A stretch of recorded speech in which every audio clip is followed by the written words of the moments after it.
E novos desdobramentos desse episódio, das investigações, a nossa produção está apurando para que a gente possa trazer com certeza para vocês, mas daqui a pouquinho a gente traz mais detalhes.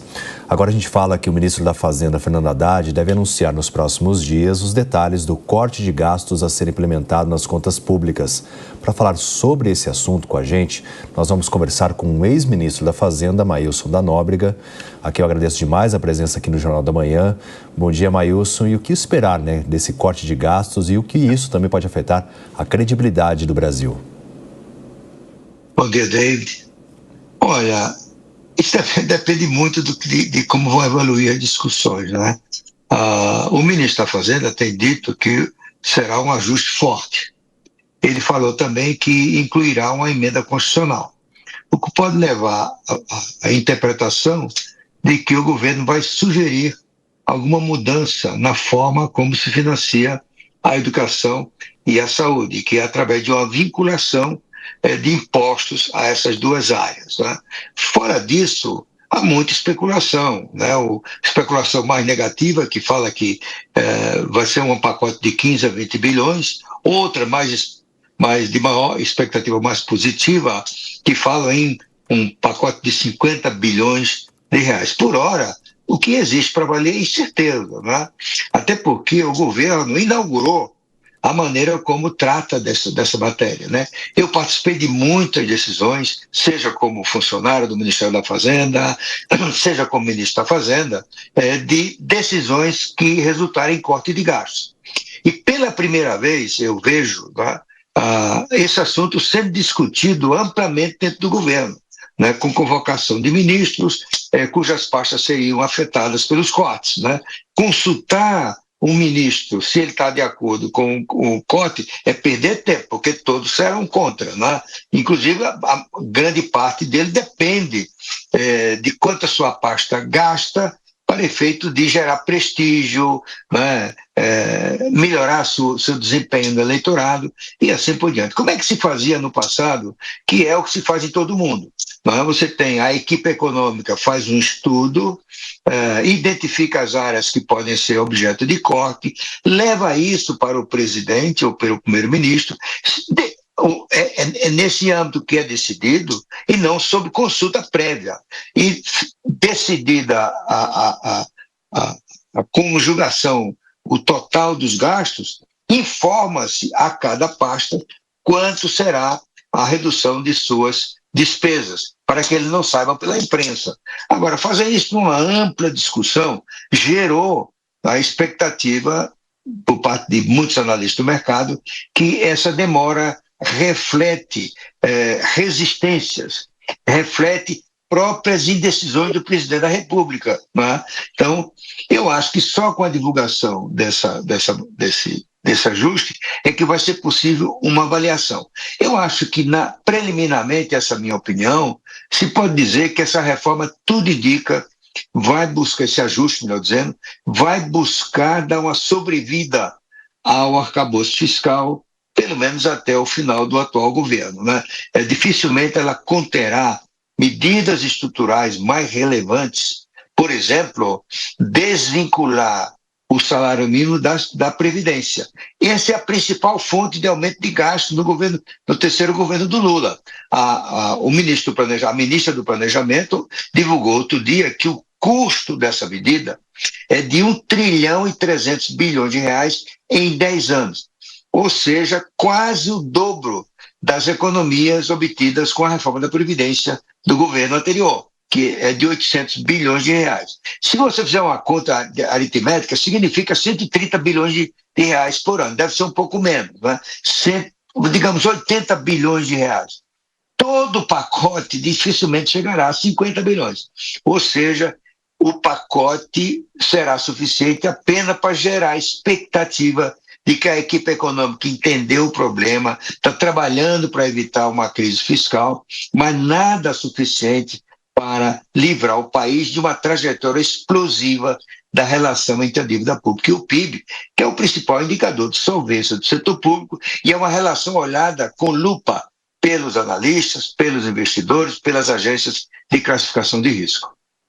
Agora, Maílson, eu quero entrar nesse âmbito que o senhor falou agora sobre a redução do corte de gastos em relação à equipe econômica. O senhor falou que ela faz um estudo, leva ao presidente. Então, o senhor acredita que há uma decisão do Lula, do presidente Lula, em relação a esse corte de gastos e que se não fosse ele, o Banco Central já tinha cortado?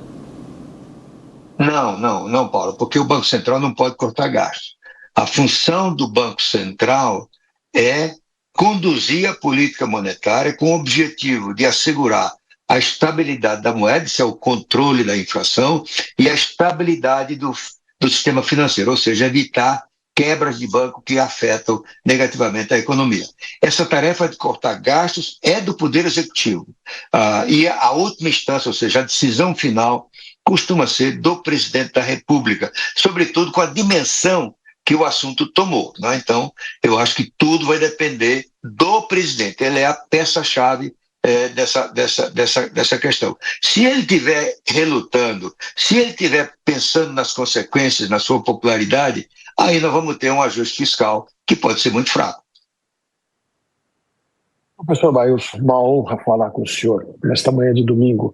Eu queria reforçar um pouco da questão trazida pela Paula, que me parece crucial. Um líder, quando quer que uma medida seja implantada, normalmente ele começa dando exemplo. Na minha percepção, o presidente Lula poderia dizer que não vai mais mexer com essa história de compra de aviões, mas sua esposa reforçou que deve ser feito isso nessa semana mesmo. Posto isso, me parece que o Lula estaria cozinhando em banho-maria o seu ministro da Economia ao ver tantas propostas apresentadas e consultar um, consultar outro e vir com essa história de que vão agora cortar 70 bilhões, mas em 2 anos. Eu nunca vi um discurso assim, me parece que o mercado não aceita.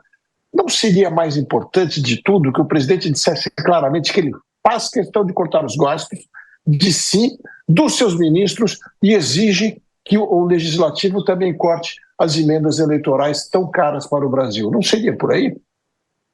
Ora, de certa forma, sim, né? Porque o exemplo pode ser fundamental, pelo menos do ponto de vista simbólico, em decisões tão complexas e que geram descontentamentos como essa, né?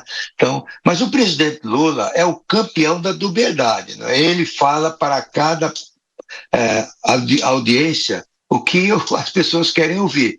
Por exemplo, ele diz muito que ele aprendeu com a mãe dele que só pode gastar o carregado. É o oposto que ele faz, né? Porque a PEC da transição, que foi aprovada facilmente no Congresso Nacional, dificilmente o Congresso Nacional não aprova aumento de gastos, é da cultura do sistema político brasileiro, né?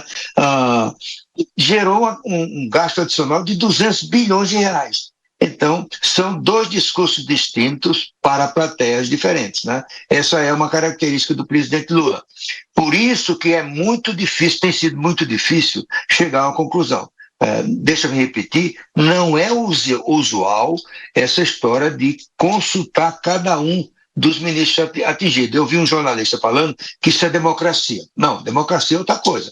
Democracia é, basicamente, o direito do cidadão de se manifestar pelo voto nas eleições de tempos em tempos. Democracia não é juntar todo mundo no auditório e o presidente não exercer sua autoridade para se cada um disser o que pensa. Por exemplo, o ministro Lupe, da Previdência, e o ministro Marinho, do Trabalho, disseram: se cortar na minha parte, eu vou embora, né? Então, é uma forma de chantagem, né? E o presidente da República não pode se submeter a isso. Ministro, bom dia. Ainda nessa toada dessa discussão interna que o governo federal tem enfrentado, nós temos visto nos últimos meses que o ministro Haddad e o presidente do Banco Central, Roberto Campos Neto, os dois têm funcionado quase como representantes ou porta-vozes do mercado dentro do governo federal.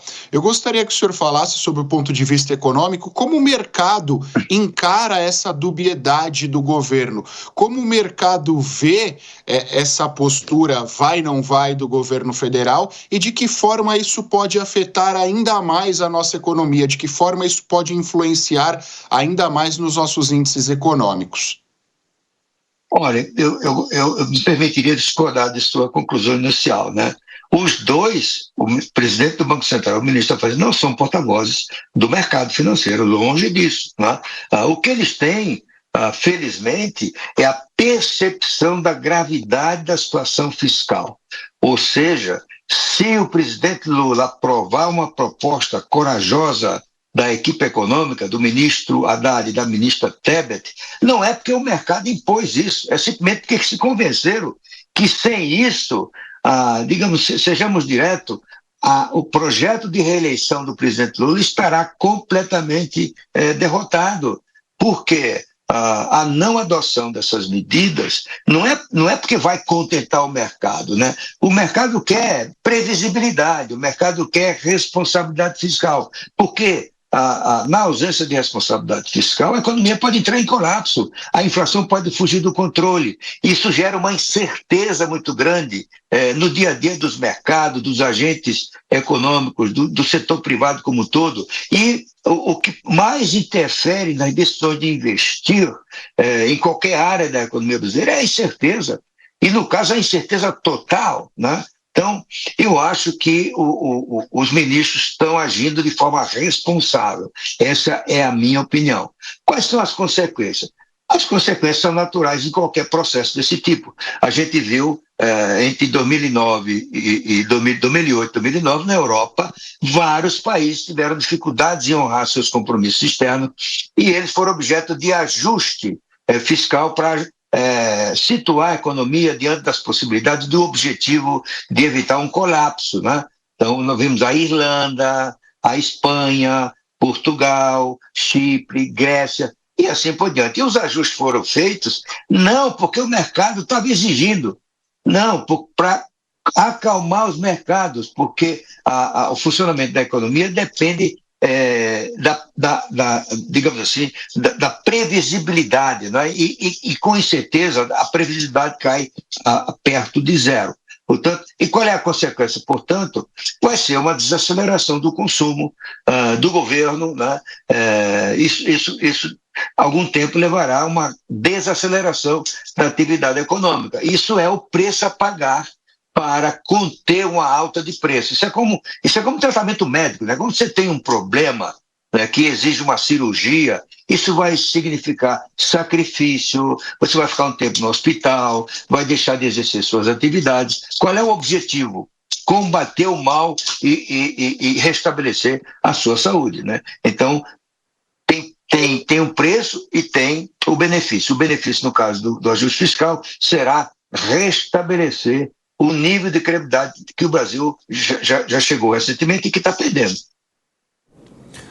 Bom, nós conversamos com o ex-ministro da Fazenda, o Maílson da Nóbrega, a quem agradeço demais a presença aqui no Jornal da Manhã, com todos esses pontos e também muitos outros, né, que vão ganhando protagonismo em relação às pautas econômicas. Obrigado pelo convite. Foi um prazer.